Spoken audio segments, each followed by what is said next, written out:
Good morning বন্ধুরা, তোমরা সকলে কেমন আছো? আশা করি ভালো আছো। তো দেখো, আরও একটি নতুন ভিডিও নিয়ে চলে এলাম তোমাদের সামনে। আশা করি ভালো লাগবে। তো আজকে বৃহস্পতিবার সকাল সকাল বাসি কাজ সেরে চলে যাব পুজো দিতে। তো সেই ভিডিওগুলি শেয়ার করব তোমাদের সাথে। তো বন্ধুরা, তোমরা ভিডিওটি দেখতে থাকো। ভালো লাগলে অবশ্যই লাইক, কমেন্ট, শেয়ার, সাবস্ক্রাইব করে দিও। তোমরা যারা আগে থেকে আমার ভিডিও সাবস্ক্রাইব করে রেখেছো তাদেরকে আমার তরফ থেকে অসংখ্য ধন্যবাদ। আর যারা এখনও ভিডিওটিকে সাবস্ক্রাইব করনি তারা প্লিজ সাবস্ক্রাইব করে দিও।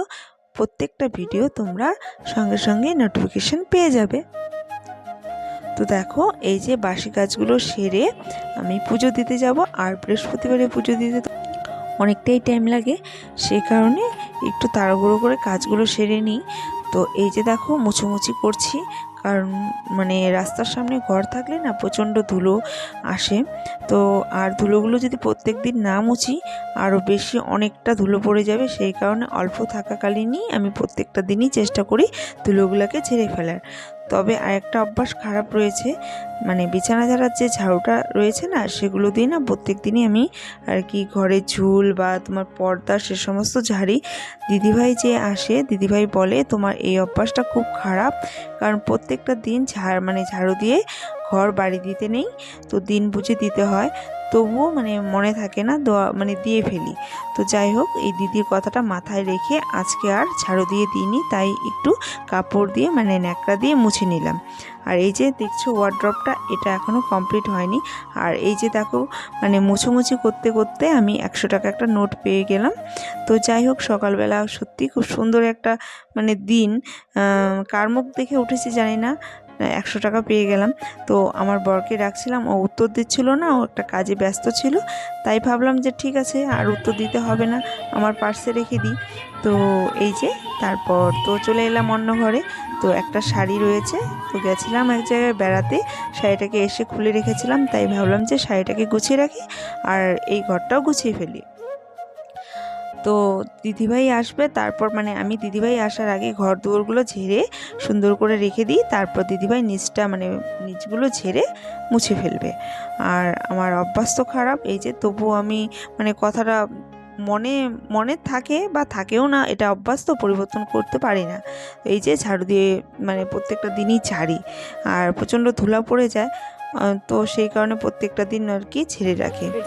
তো আজকে বৃহস্পতিবার ভুলে গেছিলাম, ভুলে যায়নি, তবুও ভুলে যায়, এটা অভ্যাস তো মনে থাকে না। তো তবুও একটু ছাড় দিয়ে দিয়েছিলাম। তো যাই হোক, ভুলবশতই। তারপর এই যে দেখো, স্নান হয়ে গেছে, ফুল তুলতে চলে এলাম। আর এই জবা ফুল গাছগুলোতে না প্রচুর জবা ফুল ফুটে, শীতের দিনে একটু কম ফুটে, তবে এই যে গরম পড়ছে এখন প্রচুর ফুল ফুটবে। অনেকে এসে বাড়ি থেকে নিয়ে যায়, আমার জন্য রেখে তারপর নিয়ে যায়, তবুও প্রচুর ফুল থাকে। তো যাই হোক, আমার বাইরে কোথাও যেতে হয় না, বাড়িতে আর কি জবা ফুল গাছ লাগিয়েছিলাম, বেশি দিন হয়নি, তবুও প্রচুর ফুল ফুটে। তবু আজকে তো অনেক কম ফুটেছে। এমন এমন দিন কি হয় বলো তো, এত ফুল ফুটে এই যে পাতাগুলোই দেখা যায় না। তো যাই হোক, আজকে একটু কম ফুটেছে। তো যাই হোক, ফুলগুলো তুলে নিই। তারপর দেখো, এই যে এখানে আমি দুব্বো ঘাসও লাগিয়েছি। ঘাস লাগিয়েছি বলতে একটুখানি ঘাস এনে বাড়িতে লাগিয়েছিলাম, তো দেখো অনেক হয়েছে। তো এই যে বৃহস্পতিবার আজকে দুব্বা ঘাসও লাগবে, তো বাইরে আর কোথাও যেতে হয় না, বাড়িতেই রয়েছে। আর রইল বাকি আম্রপল্লব, বেলপাতা আর পান পাতা, এগুলোও রয়েছে। এগুলোর জন্য আমার বাইরে যেতে হবে না, এগুলোকে আমি কাঁসার কিনে রেখেছি, কারণ কে যাবে প্রত্যেক দিন খুঁজতে।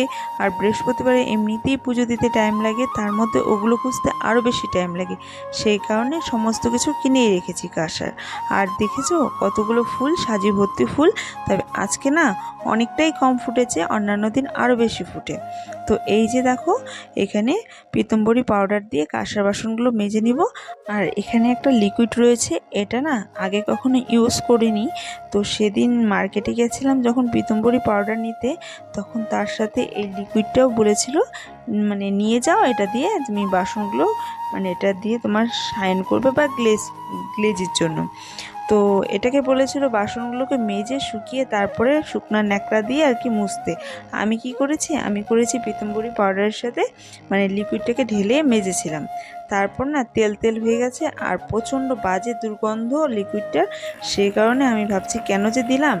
আর তারপর দেখো ট্যাঙ্কিতে জলও শেষ হয়ে গেছে, এদিকে কারেন্টও নেই। তারপর ভাগ্যিস টাইম কলের জল ছিল, এই যে টাইম কলের জল দিয়ে এখন পুজোর কাজটা সেরে নিব। তো এই যে দেখো মুছে নিলাম, ঠাকুরঘরটা মুছে নিলাম। আজকে পুজো দিতে দিতে দুটো ভেজালে জড়িয়ে পড়লাম। পুজোটা অনেকটা লেট হয়ে গেল আর আমার খাটনিটাও প্রচুর হয়েছে। জানো কেন? একেতে তোমার ওই পীতাম্বরী পাউডারের সাথে লিকুইডটা মিশিয়ে একদম তেল তেলে হয়ে গেছিলো সমস্ত বাসনপত্র, সেগুলোকে আবার ঠিক করলাম মেজে ঘষে। 2 নাম্বার হচ্ছে ট্যাঙ্কিতে জল ছিল না, তার মধ্যে কারেন্টও ছিল না। তো সে কারণে প্রচণ্ড লেট হয়ে গেল পুজো দিতে। তো যাই হোক, ফাইনালি সব কিছু ঠিকঠাক হয়েছে, কারেন্টও এসেছে, ট্যাঙ্কিতে জলও ভরছে, আর এদিকে আমার বাসনগুলো মাজা হয়ে গেছে। তারপর এই তো সাজিয়ে গুছিয়ে নিচ্ছি। এবার সুন্দর করে এবার মুছিয়ে নিলাম, তারপর চন্দন দিয়ে তুলসী পাতা দিয়ে তারপর ফুল দিয়ে সুন্দর করে সাজিয়ে নিব আসনটা। আর দেখতেও কিন্তু অসাধারণ লাগে, আর ফুল যখন বেশি থাকে না পুজো দিতেও খুব ভালো লাগে, মানে আসনটা দেখতে খুব সুন্দর ভরা ভরা লাগে। আর এই যে তুলসী পাতার কথা বলছি, কারণ তোমরা কারা কারা শিব ঠাকুরকে তুলসী পাতা দাও? আমি কিন্তু শিব ঠাকুরকে তুলসী পাতা দিই না, কারণ অনেকের মুখে শুনেছি তুলসী পাতা শিব ঠাকুরকে দিতে নেই, সেই কারণে তুলসী পাতাটা আমি শিব ঠাকুরকে দিই না। তো দেখো এই যে সুন্দর করে সাজিয়ে নিচ্ছি।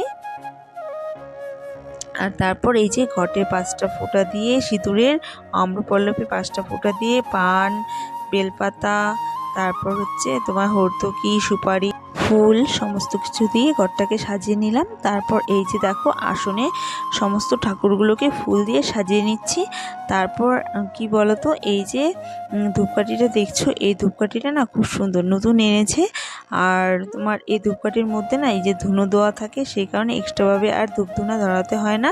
তারপর দেখো এই প্লেটের মধ্যে একটু মাটি দিয়েছি, কারণ দেখো আজকাল তো সবাই আমরা পাকার মন্দির থাকে, কেউ কেউ ঘরে পুজো দিই, তো সেখানে তো আর মাটি থাকে না, সেই কারণে মাটির মধ্যে ঘরটাকে যেহেতু বসাতে হয়, আমি পাঁচালিতে পড়েছি, সেজন্য মাটি একটু প্লেটে দিয়ে তারপর ওখানে দুর্বা গাছ ধান দিয়ে এই যে ঘরটাকে বসিয়ে দিলাম।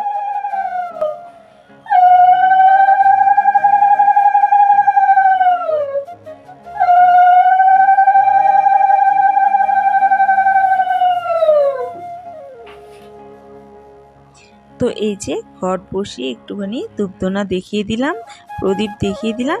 আর আমি বৃহস্পতিবারে করে তোমার ঘণ্টা, কাশি এই সমস্ত কিছু বাজাই না, সেই কারণে শুধু জোগাড়টা দিলাম। শঙ্খটা বাজালে ভালো হতো, কিন্তু আমি অনেক চেষ্টা করি তবু শঙ্খটা আর বাজাতে পারি না।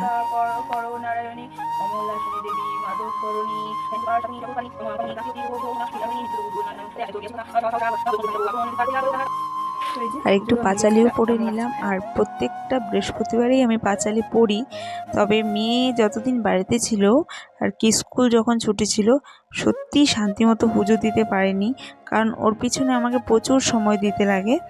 তো এতটা সময় নিয়ে, যতটা সময় নিয়ে আজকে পুজো দিয়েছি, এতটা সময় নিয়ে পুজো দিতে পারতাম না। আর তারপর এই যে পুজো হয়ে গেছে, দেখতেও খুব ভালো লাগছে। তো আজকে আবার বাজারে যাওয়া হয়নি দেখে শুধু বাতাসা দিয়েই পুজো দিতে হলো, বাজারে গেলে একটু ফল নিয়ে এলে ভালো হতো। তারপর তো চলে এলাম রান্নাঘরে এসে আমার জন্য একটু চা বসালাম, আর এদিকে একটু মানে রুটি করব, মেয়েকে দিয়েছিলাম সকালে। বরকে বললাম চা খাবে নাকি, ও বললো যে না এখন আর চা খাবো না, একবারে স্নান করে ভাত খেয়ে নিব। তো এই যে দেখো রুটিটাকে সেকে তাড়াতাড়ি চা খেয়ে নিব, কারণ অনেকটা লেট হয়ে গেছে, এদিকে রান্নাটাকে চাপাতে হবে। তো আজকে একটা নতুন জিনিস করব, কি রান্না করব দেখো।